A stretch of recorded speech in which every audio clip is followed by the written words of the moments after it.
It's time to step behind the scenes and take a closer look at the Owen Sound attack. This is Bear Tracker Weekly. Here's your host, JC Coots. Well, hello and welcome to another episode of Bear Tracker Weekly. It's been a busy week for the Owen Sound attack. 3-3. They were a little tired, you could tell, by Sunday afternoon when they faced the Kingston Frontenacs. Got off to a slow start, nearly recovered in the game, but fell short. 4-2 was the final score there. They did pick up points this weekend, though, in a win over the North Bay Battalion. I almost said Brampton Battalion. The North Bay Battalion on Saturday night at the Bayshore. A 4-1 win for the attack, and what a game Friday night with the Kitchener Rangers. So close to beating Kitchener at the Auditorium on the strength of Pierce Mbuyi's second hat trick of the season. He has been unbelievable as of late, as has his line mate Landen Hookey. They've been pretty incredible, and the power play has looked fantastic. We'll talk a little bit about the power play and the reasons for its success when we chat with assistant coach Brandon Shaw this week on the podcast. Declan Waddick will also join us from the team, and this weekend was a special weekend. It was Mom's Weekend at the Bayshore. A number of attack players welcomed their moms. They did a skate after the game on Saturday night. They were there Sunday as well, and I had a chance to chat with two moms. Tara George, who of course is Carter George's mom, and Marnie Hookey, Landen's mom. They joined us on the podcast this week. Our broadcaster interview this week is with an absolute legend, a guy who recently did his 3,100th game in the OHL. Jim Gilchrist is the radio play-by-play announcer for the Kingston Frontenacs. He was in town on Sunday, had a chance to chat with him about his life and career a little bit before the game. And our Media Room Roundtable is back together. We are missing one of the amigos this week, though. Greg Cowan was off on Sunday when we recorded the Roundtable, but Mark, Adrian, and Matt were there. And we discussed whether or not Pierce Mbuyi might find his way into the attack record books based on his recent performances. It is a busy episode. Strap in. Here we go. Episode 20 begins now.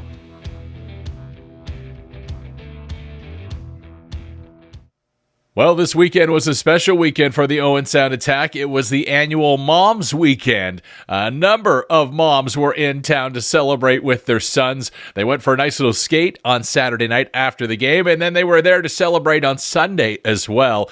And I had a chance to chat with two of the attack moms, Tara George and Marnie Hookey, of course, the mothers of Carter and Landen, respectively. A little confession, when we recorded this after the game on Sunday, of course, is one of those games where the kids get to skate with the players.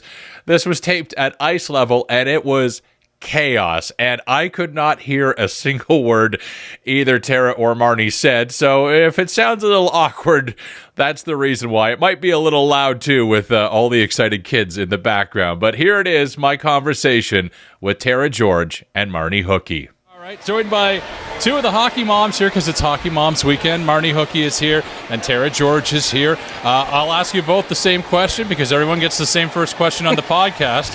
Where did you grow up and what first made you fall in love with hockey? Go ahead. Okay. It's Marnie Hookey. Sarnia, Ontario. Never left. Mm-hmm. What made me fall in love with hockey? Honestly, I wasn't a big hockey fan until I had Landen, and then he got into hockey, and that's where the love came from. All right. And Tara, how about you? I grew up in Sault Ste. Marie. I used to go to the hockey games with my dad quite often, but it was really once I met my husband that I started to fall in love with hockey, and he got the kids into it, and it became our family thing. All right. I'm going to ask you, of course, both about your boys because they're both, they're both part of the leadership team for the Owen Sound attack. Marnie, I'll ask you first. Landon got the C this year. How big of a moment was that for the family to see that he's the captain of an OHL team? Yeah, it was a really, now I'm going to get emotional, a really big moment. He's worked really hard to get where he is, overcome many obstacles in life. A 9th round pick, statistically, that's all I have to say. And he's just done such a great job advocating, and I think he's really good for the young kids, the rookies, because he had to go through a lot to get to where he is today.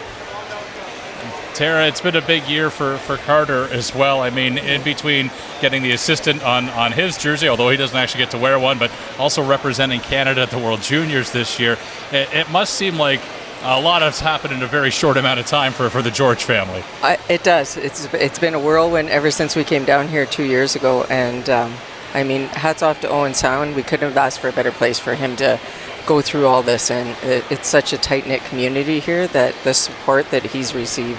I mean, when us as moms, being a mom's weekend, put our boys out into the world and trust someone else to take care of them when we're not there. When they're 15. I have to give credit, to the people here who are working with him and his billet family, and it's just been unbelievable.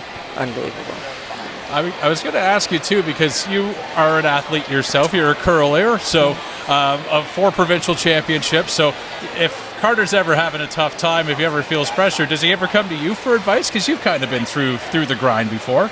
He does. We have quite a few conversations just on the mental side of things and the grind and getting through and trying to shut out the white noise around him.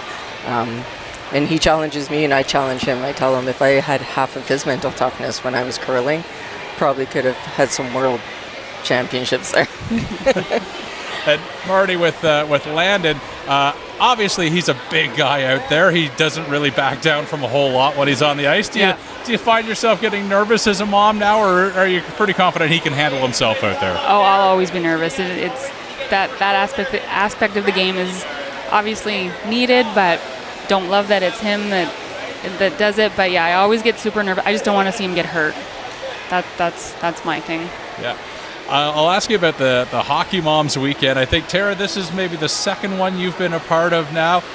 What's it mean for the fact that the team does this, for the moms to be able to get together and actually celebrate with the boys? I know the skate last night looked a lot of fun, and it was kind of interesting to see the boys tying your skates for a change, so things have kind of come full circle. Definitely. So Marnie and I both were here last year, and it was really important to us last year. We really enjoyed that weekend and getting to meet the other moms and, just talk with each other about some of the stuff you go through. When they get to this age, you don't get to see them like you do when they're coming up through minor hockey. So it really is a special weekend for us, and the boys seem to embrace it, which is really nice to see. Yeah. And it's an emotional weekend as well. There was maybe some tears shed at the brunch this morning when all the moms were talking about their boys, and tears of pride for sure. Yeah. Marnie, I'll ask you, I know with Landen's future, it's not really maybe known right now what's going to happen next as an overager. It's always a little bittersweet when you come to the end of things. Yeah. What are you nervous? Are you excited? Are you more nervous than Landen himself about what might actually be happening next in his hockey career? Right from the get-go with Landen in hockey, I always believe that whatever's meant to happen will happen. I'm nervous, yes, but I also believe whatever this path is going to be, it's going to be great regardless. And with the mindset of whatever's meant to happen will happen, and we'll just take that road when it comes. Tara, I'm going to ask you too, when Carter was growing up, and he first came home and said, I want to be a goalie, did you do the same thing that all hockey parents go, I guess we'll take out a second mortgage now because this is going to be expensive? I did. I might have had a few words from my husband, who was a goalie, and my daughter was a goalie, and then when my son became a goalie, I'm pretty sure my exact words to him were, you know what this is all about, why would you do this to me? Well, thank you both for joining us, and if anyone's watching the video, they know it's probably a little chaotic here because it's skate with the kids afterwards, and I'm sure you guys want to both get out there with the boys, so thanks so much for being on the podcast to Marnie Hookey and Tara George. Thank you. Thank you.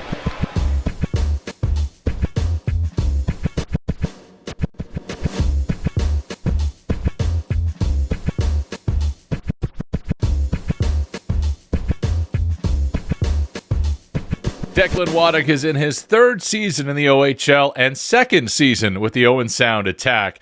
I had a chance to chat with him after the Attack's 4-2 loss to Kingston on Sunday afternoon. All right, Declan Waddick, I'm pretty sure this is your first time on the podcast this season, so same question everybody gets. Where did you grow up, and what first made you fall in love with hockey? I grew up in Chatham, Ontario, Picked up a stick when I was about 3 years old, so I kind of started maybe a bit earlier than everybody else.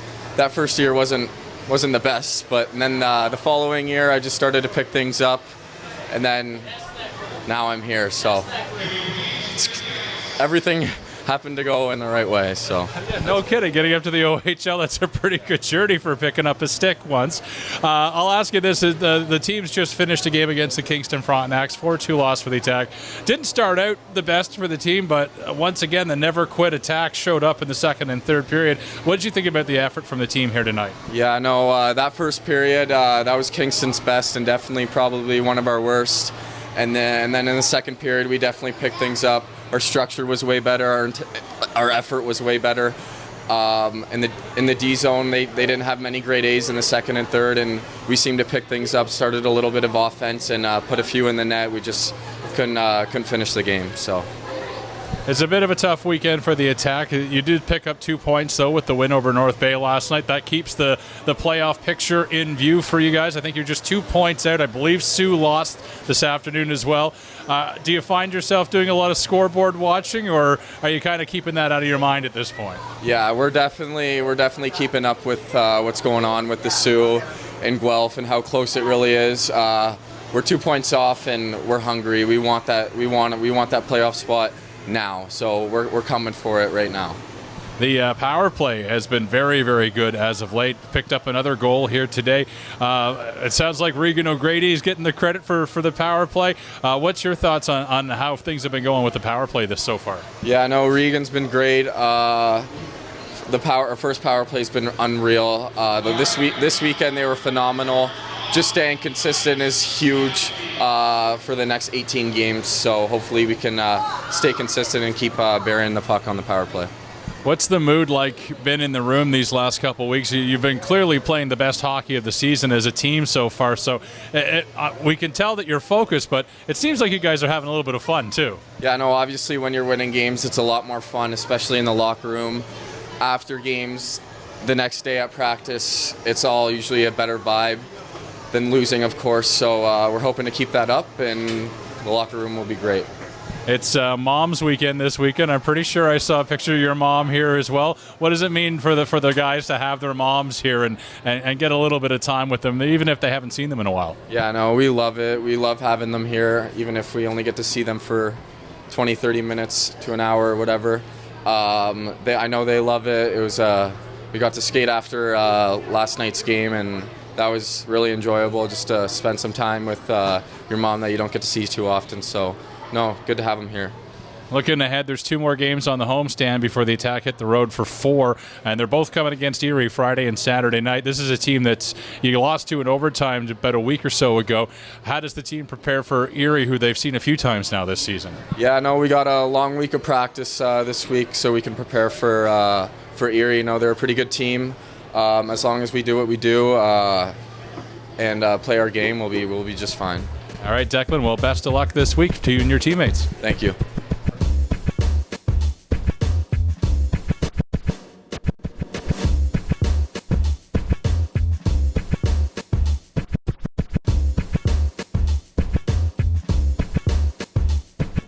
Our coach interview this week is with assistant coach Brandon Shaw. I had a chance to ask him about the power play, which has been red hot as of late, and what the secret is to the success of having the extra man on the ice for the Attack. We also talked about the goaltending carousel. You might have noticed that Trenton Bennett played the game in Kitchener on Friday night. We were curious about that, and also about the team's play this weekend. Here's Brandon Shaw after the Attack's 4-2 loss to Kingston on Sunday afternoon. 4-2 loss to the Kingston Frontenacs here this afternoon. Obviously, the game didn't start the way you guys wanted it to, but definitely another game where the Attack battled back and kind of showed what they had. What did you think of the game by the boys tonight? Yeah, we decided the game started at 3 rather than 2. No, but it's a great show of the resiliency the group has, the character the group has. They never gave up. They never folded the tent. They kept battling and found a way to claw it back into a hockey game, and we had a chance, and yeah, way the chips lie. The power play continues to click really well for this team. Another goal today, a couple of goals against North Bay last night. What are your thoughts on the power play and two key pieces being Hookey and Mbuyi? Yeah, Regan does an amazing job on the power play. They work really hard at it. He's really detailed. He works with the guys, and they're prepared every game. And the guys have stepped up. The Hooks, Mbuyi, Petrosky doesn't get enough love. I think he's got like 12 points in the last 10 games. Raji's been scoring and chipping in, and Diesel too. Like that entire first unit has really helped out, and the second unit is pushing them. So, great job by Reegs and all the company. On Friday night, Trenton Bennett got the start in Kitchener.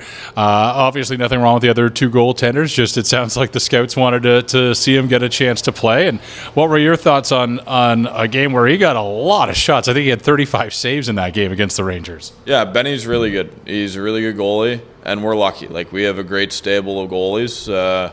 Corpo has been unreal this year, coming in as a first-year guy.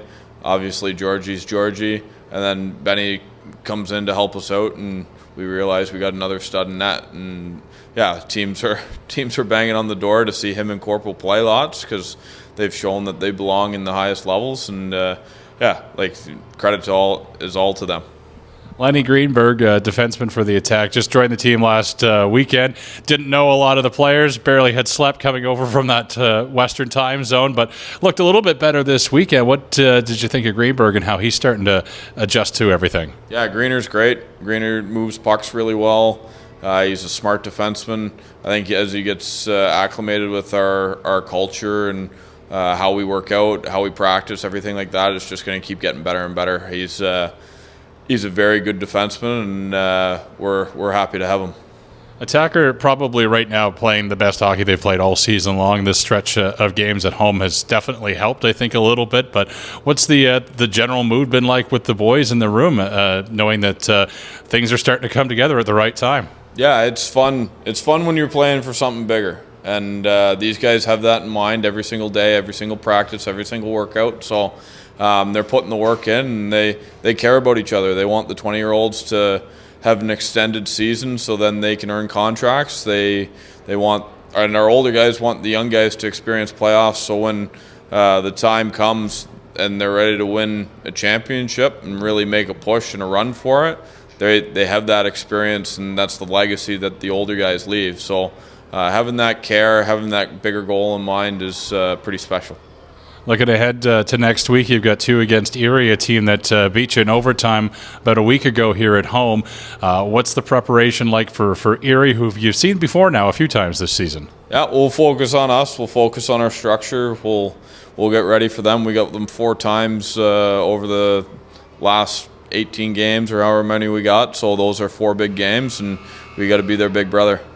All right, well, I think the good news is that Sioux also lost today, so the Attack stay within reach of the playoffs. Obviously, that's the big goal. Are you guys finding yourself scoreboard watching a little bit as the coaching staff, or the players scoreboard watching a bit at this time of the season? Probably the staff more than the players, but the players pay attention to it, obviously. Like, when you care about something, you always do, but I think as a staff, you always scoreboard watch from the start of the season all the way till now. Just means a little bit more right now.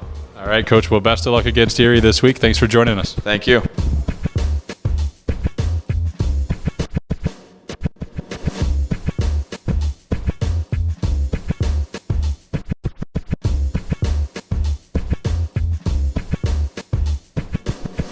Our broadcaster interview this week is with an absolute legend in the Ontario Hockey League. He recently called his 3,100th game for the Kingston Frontenacs. Jim Gilchrist has been around for a while now. He probably has forgotten more about junior hockey than most of us will ever know. Here's my conversation with Jim Gilchrist before the Frontenacs 4-2 win over the Attack on Sunday. First question everybody gets on the podcast. Where did you grow up, and what first made you fall in love with hockey? Oh, boy. Grew up in the Whitby, Oshawa area, in Whitby, actually, then moved into nearby Oshawa years later. Just loved the game. I was too small. Still am too small to do anything except golf pad, but just too small to do anything. Played a bit of lacrosse and a bit of minor hockey, but I was bad at both. So thought the next best thing is to broadcast it. So I've been trying to struggle through that. Now, you've been doing this for a while now. I think was it last season you celebrated 3,000 games in the league? Yeah, just and a couple of weeks ago, just went over the 3,100 mark. But nobody really realized that I started when I was 5. So, I just started then and carried right on. Not too many realized that. But, no, it's been great along the way, and the great people along the way and the friendships that you developed, that I've developed over the years here between Oshawa, where I started, and then coming down to Kingston in 1980. It's just been great, and nobody's going to be able to take those friendships away from you. So it's been a great experience. There's actually a pretty interesting mix of long-serving broadcasters and kind of new broadcasters around the Ontario Hockey League. Are you the longest-serving right now? Do you know that? Yeah, I am right now in the second most as far as broadcasts are concerned. The record is over 4,000, held by Donnie Cameron when he was in Kitchener. But I told Mike Farwell, who does the games there now, that I said there's no way, Farzy, I'm breaking Donnie's record. He was a great guy who's unfortunately no longer with us, but a great person there, and he's going to have that record for a long time there. I'll settle for number 2 along the way. It's funny, Reed in where is he now? In Hamilton, or in Brantford now, just celebrated his 500th here the other night. So I text him and say, well, congrats on that great achievement there, Reader. Just got about another 2,600 to catch up, so keep her going. Yeah, I saw that. And speaking of 500 games, Mark McKelvey, our guy, he just had 500 last week, I believe it was. When you see guys starting to hit those milestones, as you did with Reed, do you have advice for them, like on how to stay in the league as long as you have? Well, I think just enjoy it. Make it a good experience. Some guys, when you're on losing teams. So I've been there and done that too, on losing. And it's funny how when you're winning, it's a lot more fun and a lot better experience for you. But you're going to go through those losing experiences and all that, but you got to keep it fun along the way. Otherwise, you go stir crazy and you cause everybody around you, I think, to go crazy too. So you just got to keep it fun, and I think that's what I've told them along on the way there. Just have some fun doing it. If it becomes a real job, well, then you're not enjoying it too much. They say sometimes that this game can keep you young because the players are always young. They're always the same young group of guys every year. Do you find that's true? Do you find you got a little more spring in your step these days because you're just constantly hanging out with teenagers? Yeah, I think they're a great bunch of kids, and I think you've got to realize that these are just kids that you're dealing with here, and it's been a great experience there to see these guys come in as kids and then go out just great young men. And when they keep in touch with you, I've been lucky to have a few going back into the 70s and the 80s, and you see them now with their own kids and even some of their grandchildren. But you know that it's been great along the way, and they keep in touch with you like that. That's a great experience right there. You've probably forgotten more about the game than most people will ever know based on how long you've been around it, but do you have favorite memories, things that moments in the game that you'll never forget no matter how old you get? Yeah, it's the 2 longest games in franchise history, and the one is the longest still in CHL history. Went into 4 overtime periods when we lost, unfortunately, to Belleville back in 91 in the playoffs there. In Belleville, game started at 7:30 and ended at 10-2 in the morning. And we're in that playoff series, but unfortunately lost the series after that loss. But that's number 1. Number 2 was the second longest in franchise history. Went into 3 overtime periods, and we not only just won that game around 11:30 at night that night, but also beat out North Bay in the series. So it was a great experience there on home ice. Otherwise, if we lost that game, we would have had to go right back up to North Bay for a game the next afternoon. So that made it even more enjoyable. So those 2 experiences right there, and also a scoreless game up in Ottawa. I forget when this was. I think it was in the mid-'80s. That it was a scoreless game in overtime between Kingston and Ottawa. Never going to be able to see that ever again. So that was quite the experience too.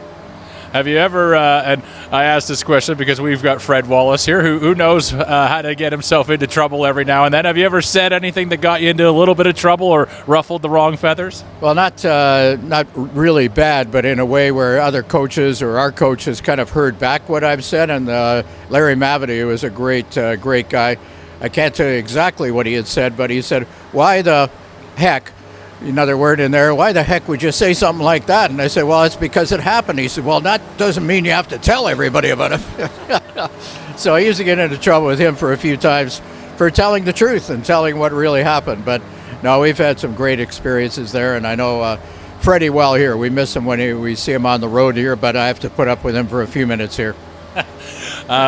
This year, we'll talk about this year's version of the Kingston Frontenacs. First of all, they made a massive splash at the trade deadline. That deal with Saginaw was huge. Have you ever seen anything like that in Frontenac's history before? Yeah, we were talking about that when the goaltenders switching, when we had Lalonde start for the Sioux, and then the other guy coming in our way, of course, here coming our way, and that deal from Sault Ste. Marie come to the Frontenacs and start for us that evening. So that was quite the experience there, but it was Charlie Schenkel coming our way, and I'd seen that once before when we made a trade with Oshawa. It was a 3-for-3 trade. I thought it was at the trade deadline, but looking back, no, it was on Halloween, actually, and it was 3 players, including 2 goaltenders. Oshawa was coming into Kingston that night. The Oshawa guys get off the bus and come to our dressing room, and the 3 guys we traded met the Oshawa guys over in their room. The goaltenders didn't start that night, though. It was the other goaltenders starting, but that's about the closest that I've seen to something like that. And they're in a pretty tight Eastern Conference race right now. It could really finish anybody's conference at this point. What do you think the Frontenacs are going to be the team that when the dust settles, they'll be number 1? Well, it's going to be quite a tough battle. We just played Barrie there last Tuesday in a rescheduled game, and they're awfully tough there on home ice. They're playing really well there. Marty's got them playing great. So you might have to concede number 1 there to Barrie the way they're going. It's going to be really tight, right down to the wire. I think it's going to go right down to the final weekend. We'll settle for one of those 4 top spots to get home ice. We just tied a franchise record for longest consecutive win streak on home ice at 9. We can break it there on Friday night against Kitchener. So I think we get that home ice advantage. That's going to be tough for anybody to come into our barn there, but it's going to go right down to the wire, right down to the final weekend, I think. I have to, of course, ask you about one of our guys that is now a member of the Frontenacs, Cedric Guindon. What's your thoughts been on him? He's having a great year. Yeah, and what a great kid, too. I was just telling him about the consecutive game streak that he's going into. It's 254 here today, and he's going to not be able to break the record of 311 set by another former Frontenac, Brett Newman. But if he keeps on going, it will be the second longest in OHL history, and couldn't have happened to a better kid on and off the ice. What a super guy. It's too bad that you wouldn't give up on him a lot earlier, and we would have got him a couple of years ago. But he's been a big plus, and he's going to be really counted on for that experience down the road. Jim, a pleasure to meet you and chat with you and get to know you more. Thanks for joining us on the podcast. No problem whatsoever. Anytime, but.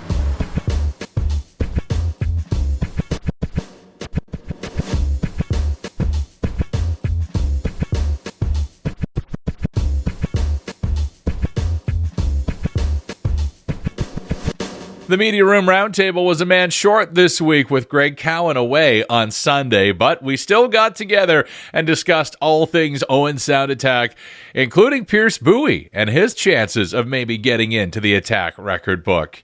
Here's Mark McKelvey, Adrian Musil, Matt Hermes, and myself on Sunday afternoon at the Bayshore. All right, Media Room Roundtable together on a Sunday afternoon once again as the Kingston Frontenacs are in town to take on the Owen Sound Attack. Attack have gotten points in, their last 3 home games, 3 straight wins now at home. 5, Matt has given me the 5. 5-game point streak at home, yes. 5-game point streak at home. So let's start with home sweet home all of a sudden. It seems like the Attack, who've struggled at home the last couple of seasons now, seem to have finally found their place at home.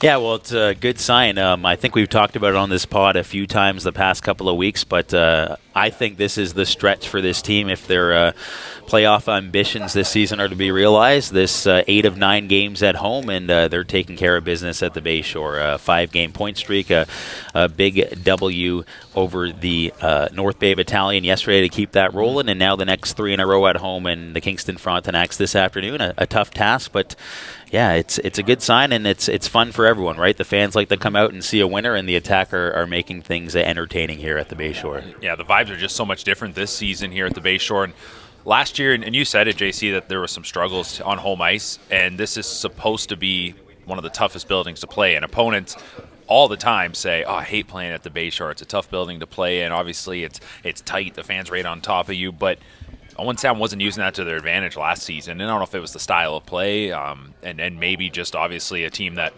we've talked about it at great length, underachieved and could never reach their full potential. But the group this year and the style of play, I mean, forechecking, getting in on their opponents and don't give them any time and space, it's been great. It lives right up to how you have to play here to have success. And I think, too, it can't be understated, the fans. It's just the crowd's been involved, and we didn't see that last year. And I get it. The fans were disappointed. If they want something to cheer for. And right now, I think this team puts on their work boots every night, and the fans love it, and they're getting right involved. And that definitely gives you a boost. I know it might sound crazy, but I think that they are literally an extra man on the ice at times, that crowd here at the Bayshore. That's exactly where I was going to go with this. Is if you look at the team last year, the fans didn't show up for the team, and the team didn't play for the fans. It's kind of hand in hand. And you look at this year, the team's in 9th place, but they're getting crowds that are bigger than they did last year with a team that was ranked in the CHL top 10 to start the year. So credit to the fans to show up and cheer on this team, but credit to the team to have the fans show up. So I think it's things that go hand in hand together. And for the Owen Sound attack, if they want to keep this going, they're going to have to find ways to win on the road. However, just 6 wins on the road this season. In order to make it into the playoffs, I personally believe that they're going to have to get to double digits wins on the road. Trenton Bennett was recalled by the attack this week. He was playing in Kitchener on Friday night. Nothing wrong with George or Kaprowski. I understand that the Scouts just wanted another look at Bennett, who's ranked for the NHL draft.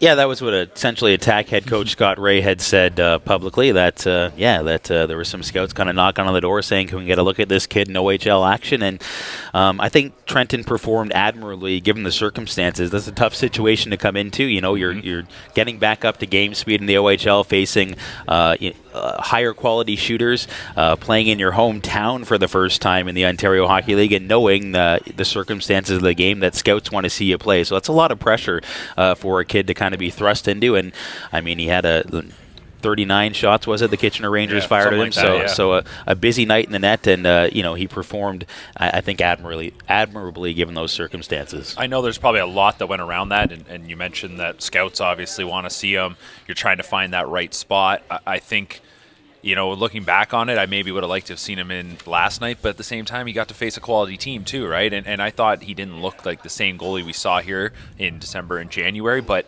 that said, you have to get back up to the OHL level. You have to get back to your timing being there with those shooters. And I thought, even though he was maybe fighting it a little bit and giving up a goal in the first minute would probably rattle you, to Matt's point, I thought he battled, and that's what you want to see. And as the game went along, you could see his confidence probably grew. And he's such an interesting prospect, right, with just his size. I think he gets drafted. I know it maybe is interesting that he's going to be potentially drafted as a goaltender not playing in the OHL, but he was still on radars. He was just going a different path, and with the rule changes, now he can dabble in both areas, and people can kind of get a better feel. And maybe, do we see him one more time before the year comes to an end? I have a feeling he still gets one more start before this season is done, because I think he definitely has earned it. And, Carter George and Matthew Kaprowski have played well at the same time. It's nice to have a bit of a three-headed monster going for Owen Sound here, that you could put any of them in there and know you have a chance to get the points. I listen to a lot of podcasts, French, English, and French, really? Yeah, I listen to a few French podcasts. Yeah, out of Montreal area based, and there's this one goalie coach who coached for a long time in the NHL, and he said on a podcast, there's a kid out of Quebec, the Quebec League, that has just 12 starts this year, but he's 6'8", and he thinks that he's going to go in the top 5 rounds of the draft just based on size.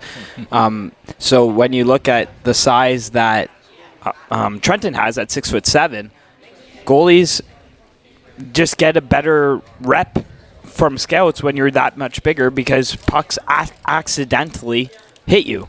You're just there, you're in position, and they hit you. So I think giving him another start in Kitchener in the confines of a building that he is well known to as coming up as a Kitchener Junior Ranger in the AAA ranks, I think it was smart by the Owen Sound attack to give him that game in particular for the scouts to see. And Mark, you were wondering, does he get drafted? Will he get drafted? You're saying you think he's going to get drafted. I think he's going to get drafted as well. I just think based on what I hear from other podcasts and scouts and people in power of position, just that when they're looking at goalies, they like to have somebody that's over 6'1". So, and now you have a guy that's 6'7". Takes time to develop. He's going to have 4 years at university ranks as well. So goalie takes time, and you never know. And a hope and a prayer in the 7th round will be found money at one point in time if he does develop. That's why I think he gets picked, because I think if he doesn't get picked, teams are going to be calling right away to invite him to rookie camps. And hey, if he shows and they say you can't teach size, I think he's going to get opportunities going forward just based on that. And I think a team would want to use maybe that last pick just to say, hey, get him in our system. Like, he's our property. Maybe if you're him, is it better? I mean, you want to get drafted. But if you don't, you might have a lot of choice. He'll have plenty of people calling to see him in action over the course of the summer in those rookie camps, I would think. JC, mixing a joke here. We don't have Greg Cowan. Well, I was going to ask about the London Knights banning media from dressing rooms, but I don't want us all to get banned from London, so we'll stay controversial free Matt this and I week. have to go back there this year. Yeah, I know. Careful. I'm going to ask you about Pierce Mbuyi, actually. The final question for the panel. All of a sudden, after another hat-trick performance in Kitchener Friday night, he's now got his name with some pretty good company for 16-year-olds with the attack that have scored 20 goals or more. Joey Hish and Nick Suzuki have both done it. Daniel Siska, 22, as is Bobby Ryan. And the current record holder is Colby Barlow, who also, with Joey Hishin, holds the record for 47 points as a rookie. Pierce has got about 20 games left. Is he going to be in the record books?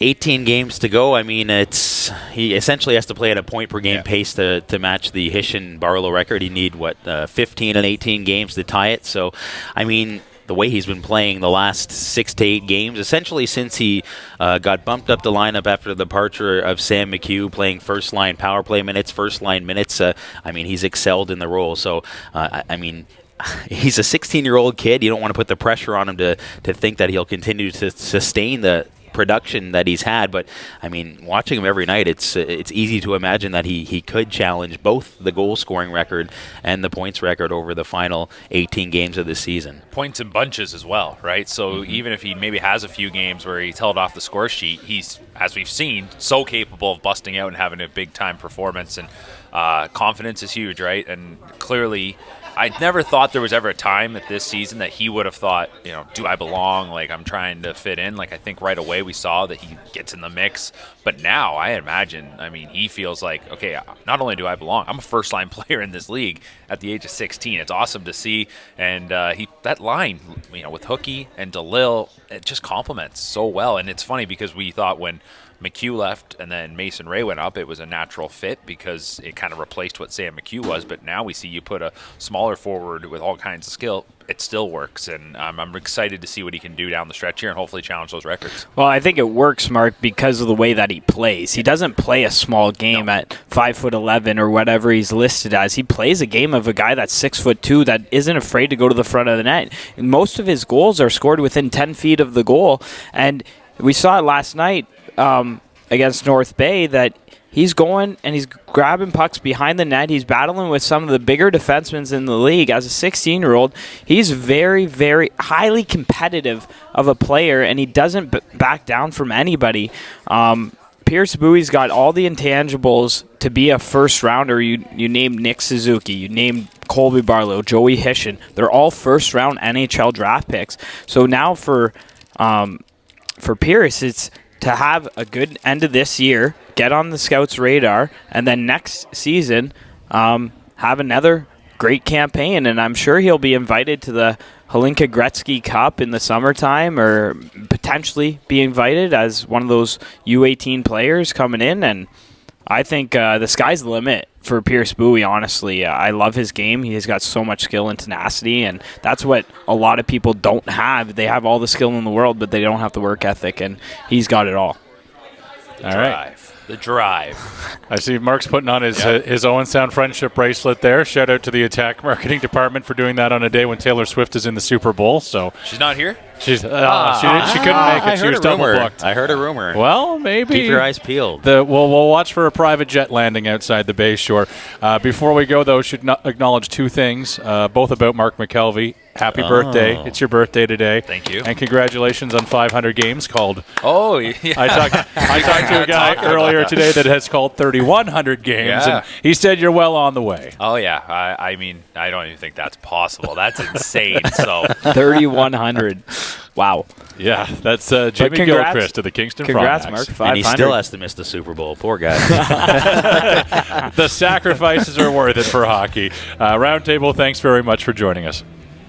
Well, there you have it. A very busy episode number 20 of the Bear Tracker Weekly Podcast. Thank you so much for joining us this week. And thanks again to our guests, Tara George, Marnie Hookey, Declan Waddick, assistant coach Brandon Shaw, Jim Gilchrist from the Kingston Frontenacs, and Mark, Adrian, and Matt. Thank you all so much for your time. Appreciate having all of you on the podcast this week. Looking ahead to next week, the Owen Sound Attack have 2 more games at home, and they're both against the Erie Otters, a team that beat them in overtime at home a few weeks ago.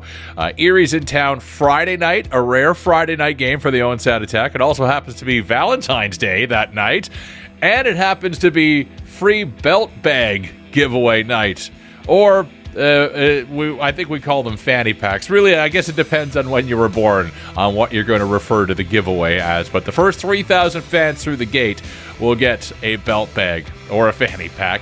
Again, depending on how you want to look at it.